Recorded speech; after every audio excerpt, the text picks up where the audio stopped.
Blog Talk Radio.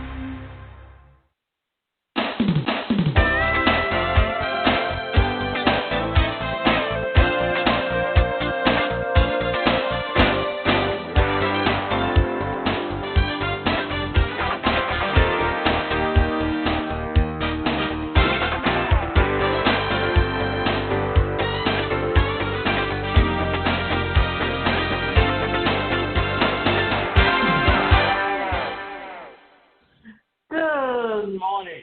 I'm your host, Davida Shinsky, and you're listening to Live Without Limits. Today's show is talking about working remotely and 10 ways to maximize productivity. Looking to maximize your productivity while working remotely. Oh, let's go back and say that again. Looking to maximize your productivity while working remotely. It's not always easy, and even the most seasoned work-from-home employees can sometimes struggle.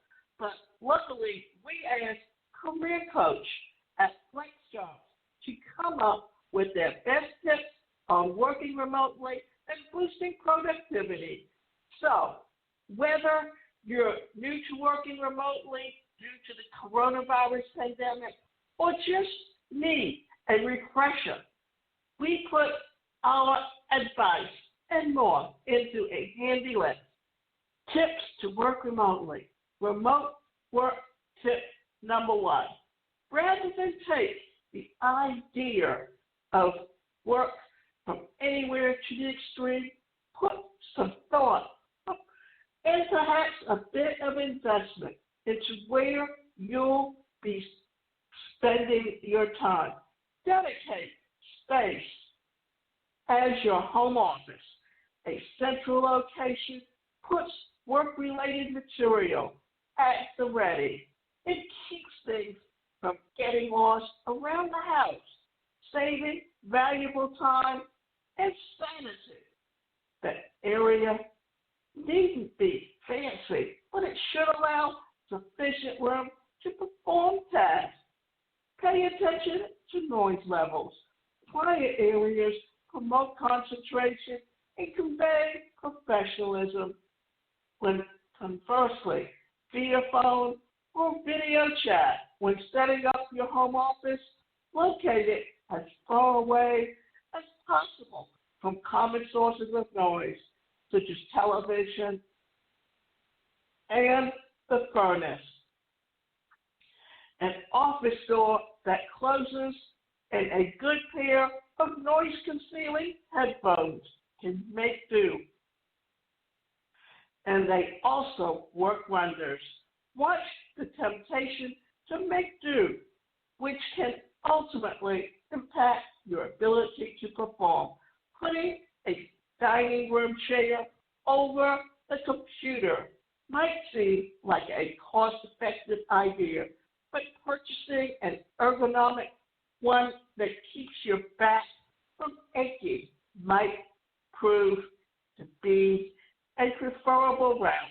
Better lighting, a faster internet connection, and a personal space heater or fan or other potentially wise investments. And why are we talking about creating a good workspace? Because if you want to be productive when you work from home, and here's the thing, whether you're working remotely because you are your own employer or because you are working for a company that all you have to do is log into their mainframe and that all the calls or anything else is directed to you, well, the idea here is that you want to be the most productive in the environment that you're in. Now, reduce distractions from your comfy couch and a nostalgic fuller house, binge watching session, to playing with your pet pug. There can be endless distractions when you work from home. Explain to everyone in the household the importance respecting a closed office door. Get rid of temptation. Close computer tabs not in use. Consider web browser plugins that block specific sites, such as social media platforms, during the time that you're working. Refrain from turning on the TV just for a minute, and definitely don't install one near the TV just for a minute, and definitely don't install one near your work area. Keep a pad of paper next to the computer to jot down extemporaneous thoughts and eliminate the fear that you'll forget something. Don't act upon it right now. Always plan out your day ahead of time, because if you do that, then it keeps you in a line where all you have to do is look at what comes next. And also, this is where time management comes into play, simply because when you work remotely, it's easy to get distracted, and the best way, if you have a schedule of what you're doing when, it's just like when you go into meetings, that you have that schedule in your planner whenever you're in the office. Well, do the same from home and look at your work, even when you're working remotely, as work, not as play. There are many things that you can do that can help you to change your attitude. Develop a routine. Being productive during your workday takes planning, and a lack of structure can lead to feeling aimless, overwhelmed, or on call 24/7. Come up with a ritual to mark the start and the end of your workday, such as actions trigger your mind to get into the proper place. Signal work mode by enjoying a cup of hot tea in the morning while looking over your daily schedule. Clearly say to your brain, I'm done for the day, by changing your clothes at the day's end, like a commuter arriving home. Get in the habit of creating tomorrow's to-do list before calling it a day. While information is still fresh in your mind, that you can jump right into things upon your return instead of trying to remember where you left off. Always remember this, that if you manage your time effectively, you can get things done. Always have a plan in place before you actually get started. Often we don't realize that working remotely can be a really great opportunity, because you can prepare your meals at home and have them ready when you take that break for lunch. You can make sure that you can have flexible time if your kids need anything or you have appointments. But here's the thing, always have everything planned out. Don't wait till the last minute to remember that you have something to do. And if you have schedules that you have to keep, make sure that you plan it and that you have a target date or an end date on anything. When you do that, then what you're doing is giving yourself the opportunity to build your business effectively. And when you're working for a company, and even as a project manager, here's the thing. You need to make sure that you have a plan in place. And if you need to do team meetings and you work remotely, use a platform where they have meeting rooms. One of the things you can use is you've got Zoom. And what is Zoom? Well, it's a great tool and a platform where you can log in and you can be talking to someone face to face no matter where you're at. And if you need to share anything with them from your screen, all you have to do is share the screen. So here, utilize tools, whether you're tech-oriented or old school. Play around with time management systems to discover what works for you. Use one central calendar for both professional and personal obligations, perhaps color-coded to promote readability. Errors would be less likely to occur, such as scheduling a client meeting for the same time as your kid's soccer game. Look into apps that meet specific needs. Get too caught up in tasks to take breaks. Try a fitness app that reminds you to stretch regularly. Need some extra motivation? Consider a productivity challenge app where you can gain or lose achievements based on your work habits. Use time blocking to challenge yourself to get more done. People sometimes find that working in 15, 20, or 25-minute chunks of time, stay focused and productive, and ultimately get more done. Use the timer function on your phone or an old-fashioned kitchen timer to limit yourself to a time block under 30 minutes. Have a specific task that you want to complete in that time and challenge yourself to see how much you can complete before the timer goes off. And here's a neat thing to remember. To keep your mind fresh, always, when you use that timer and you take a 10-minute break, make it productive. Get away from what you're doing. The purpose is that if you do that, then you will have the opportunity to refresh yourself, to reintroduce yourself to the project that you're working on. Plan interaction. Remember that remote work is not synonymous with becoming a hermit. Socializing is vital to your mental health and your career. Find ways to stay in touch with colleagues. Arrive to conference calls early just to shoot the breeze. Become a regular on company chat platforms.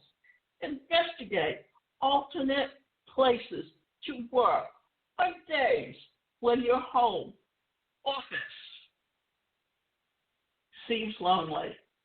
The coronavirus pandemic has put a hold on visiting co-working spaces, coffee shops, and libraries. But if you're still working remotely, once these times pass, these are options to consider. Maintain a satisfying social life outside of work. Scheduling virtual happy hours with your friends and family, or socially distance to get-togethers. Now, these are some great ideas, and even though we're currently in a pandemic, this will pass, and when it does, you will often need to understand and be aware that it doesn't matter whether you're in a pandemic or not. You always need to take precautions. So it's just a matter of adapting how you do business today from how you did it in the past. And we have really been moving in this direction, really, since the beginning of the 21st century. But this has only accelerated what we've been doing. And it's also making people begin to change how they think about work today. And in the past, when someone worked for a corporation, They were known as a secretary. And what did they do? Well, they worked for 4 or 5 different people doing everyone's work, and they were paid a set salary.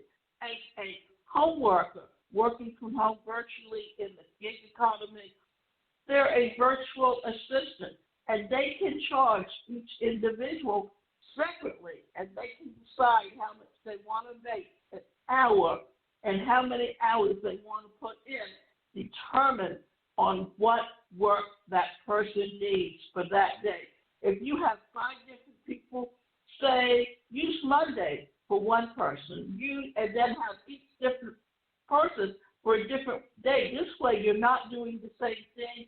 You're getting a change, and you're feeling refreshed because you feel like the opportunity to do something a little bit different, even though it's basically using the same skills, then it gives you an opportunity to create an income for yourself that's far more than if you went to work for the corporation. Get your family on board. You might not think that getting your family to agree to the idea that you're working from home is a big deal, but it is. After all, if your family is used to you working outside of the home and you're suddenly around all day, every day, requests may come flooding in to the handle that more chores around the house. It's up to you to ensure that everyone learns to respect your schedule by your respecting it first. Manage expectations. When you work at home, have a chat about what you can realistically manage. Just because you're at home doesn't mean that you're not working. Your job matters. So brainstorm solutions to help share the work. If you have kids, explain that situation to them. Kids aren't always co-workers. They don't understand that when you're on the phone, you can't help them tie their shoes. And that when the door is closed, you can't play games. Talk to your kids about what working at home means, but stay flexible too. The purpose here is one thing, and one thing for sure, that why your family needs to be on board, because when that door is closed, if you need to put on that door a sign telling them what hours that you will be working, and let them know that during that time you are not available, and make sure that they understand that they have to respect the rules. You know, one of the things that happens and why you find that adults who don't respect others is simply because they had a parent that did not respect them, because children only repeat the behaviors they see in the home. So if you demonstrate to them your work ethic, they will have the same work ethic down the road. And technology has literally changed how we do business. And it's important to help you to understand and believe in the work that you're doing. Start big and work your way down. No one likes to feel like they are enough hours in the day to accomplish all that you'd like to. But start big and work your way down. A quote wrongly attributed to Mark Twain goes like this: if it's your job to eat a frog, it's best to do it first thing in the morning. And if it's your job to eat 2 frogs, it's best to eat the biggest one first. Simply put, if you have several tasks to do, tackle the biggest or hardest one first. That's even a productivity book called Eat the Frog. Remember the compound effort? This theory says that to accomplish anything major, break it down into smaller pieces so that we can accomplish day after day. That consistency and small effort adds up significantly over time to big results. The steps in the moment don't seem significant, but the results are massive. Check out the book by Darren Hardy and this YouTube video. Why is this important to remember? Very simple.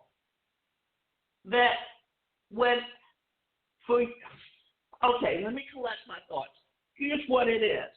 If you have projects that need to be done, why they say do the hardest first? Because that's the chore you probably don't even want to do. And the one that's the smallest may be something that you really, really choose to do. So if you get out of the way the things that you really don't want to do first, and then work on the things that you enjoy doing, then you're more likely to accomplish in a day. And they always talk about this, that if you have an end goal, it can be really daunting.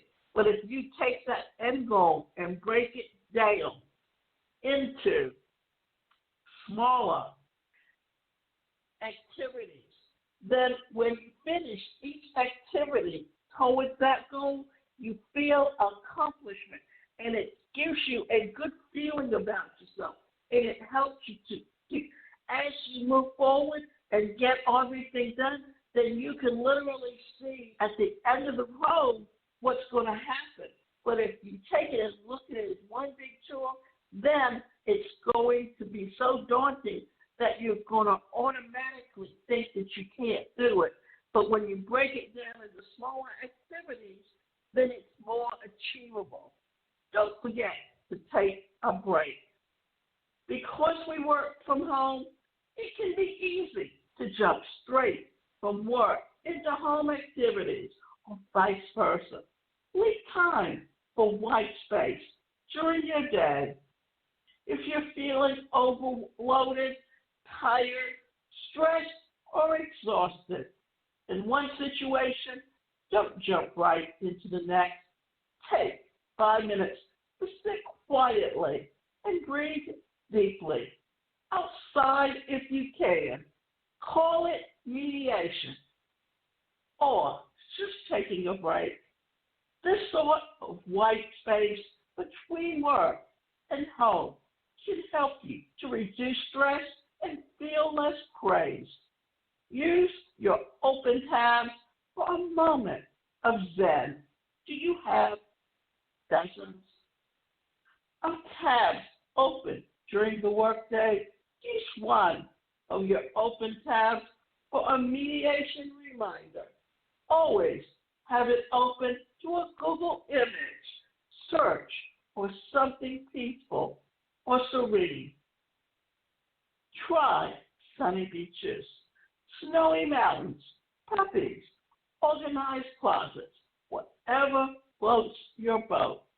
Rest your eyes. We work on computer screens a lot, and that puts us at a risk for developing computer vision syndrome, which includes eye discomfort, headaches, blurred vision, dry eyes, and neck and shoulder pain. The American Optometric Association recommends following the 20/20 rule.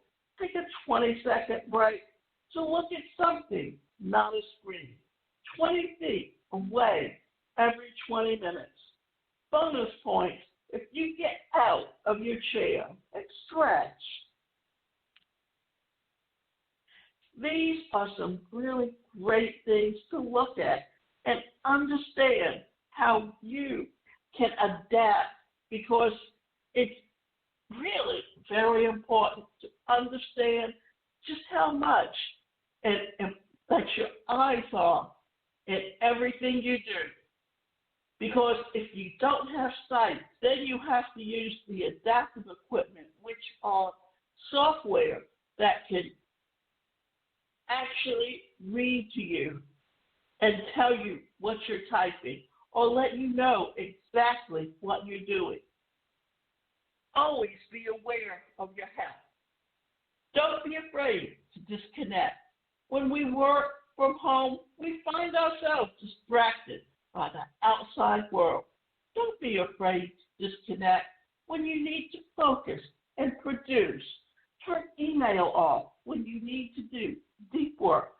Seeing your unread email counts your tick up and up as you work on an important project.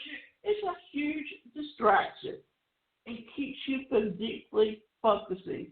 Closing your email program, but even 30 or 60 minutes can help you truly focus on the work at hand and ultimately get more done in less time. Don't check email first thing in the morning. This may not be an option for everyone, but if you can try not to check your email as your first work task in the day, instead tackle one of your to-do lists first and then check emails. Clicking or checking emails first often throws us off track as we start responding to other people's needs before our own. Put your own work priorities first by completing one important task before diving into the email rabbit hole. What's the email rabbit hole? Well, that's where we tend to put our time into doing something that is destructive or distractive and keeps us from getting done what we truly need to do. Not everyone and every day needs to be perfect. We're only human, and some days being human means not getting it all done. Having a day off, it's not normal. Remote work is typically a highly productive way to work, and that's why it may feel even worse to have a day where your productivity isn't at its maximum. Some days we're going to make mistakes, feel unfocused, and be off our game. The occasional day isn't uncommon, so as long as it doesn't work or become a trend, do your best work. Whether you're new to remote working or you've been doing it for years, these work from home tips can help anyone maximize their workday and work at home from anywhere. We literally need to understand that if you're going to think about working from home, and here's the thing, that in the future, you're going to see more and more people working remotely. And as that happens, what you're going to find out is that you need structure in your life. That is the most important part. And structure means that you have a plan, that you plan your day out the night before, that you know exactly what you need to do, and you schedule everything. Remember, you can go to my website, and that's the #1personalcareercoach.com, and you can book an appointment